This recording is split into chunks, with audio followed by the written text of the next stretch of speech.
दिल्याप्रमाणे तात्पुरतं स्थगित करत आहे. 5 तारखेपर्यंत 5/2/2022 पर्यंत तात्पुरतं मी उपोषण स्थगित करत आहे.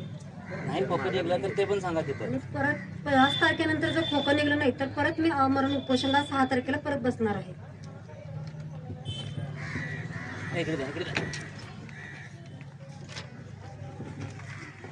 आपण आज 26 जानेवारी तसं बघायला गेलं तर प्रजासत्ताक दिन ह्या दिवशी तर राष्ट्रीय सण असतोय. ह्या दिवशी कोणी उपास राहू नये हे आमची पण कोण मनापासून ह्या अपेक्षा असते.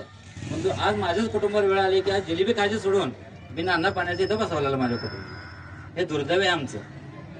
आणि हे सर्वस्व ह्याच्यामुळे झालं.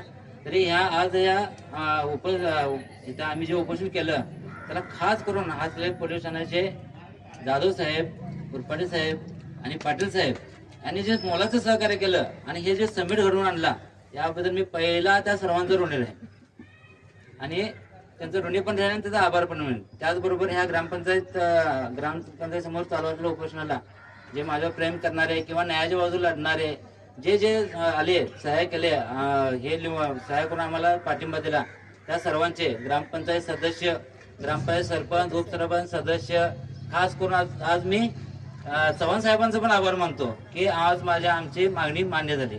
त्याबद्दल मी उपस्थित सर्वांचा आभार मानतो आणि धन्यवाद देतो. सदस्य उपोषण तात्पुरतं का विना 5 तारखेला आम्ही स्थगित करतोय. काम झालं, आमची जागा आमची मोकळी करून मिळाली तर काय विषयच राहणार नाही या उपोषणचा. पण नाही झाली तर 7 तारखेला आम्ही सर्वजण परत या ठिकाणी उपोषणाला बसत आहोत. हा, आणि महत्वाचं म्हणजे आज कालपासून आम्ही बसणारे फायनल झाल्यानंतर रात्री 9:30 पासून पाटील साहेब तुम्हाला खास करून सांगतो, जी बातमी गावात पसरली की श्रीकांत पाटलांनी गावातल्या सगळ्याच खोक्यावर तक्रार केल्या. माझी कुणावरही तक्रार नाही. माझी फक्त आमच्या वहिनीच्या हाती जे खोकं येत होतं त्या एकाच खोक्यावर तक्रार होती, त्या एकाच माणसावर तक्रार होती. बाकी माझी कुणाच्यावर तक्रार नाही आहे.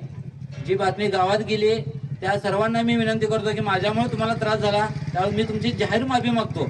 मी तुम्हाला त्रास दिला नाही. ज्या लोकांनी तुम्हाला त्रास दिला तुम्ही त्यांना धरू शकताय. मी जे पत्र तयार केलंय, जे पोलिसांना पत्र दिलं होतं, तेच ग्रामपंचायतीला दिलं होतं, तेच पत्र बीडीओ ऑफिसला दिलं होतं.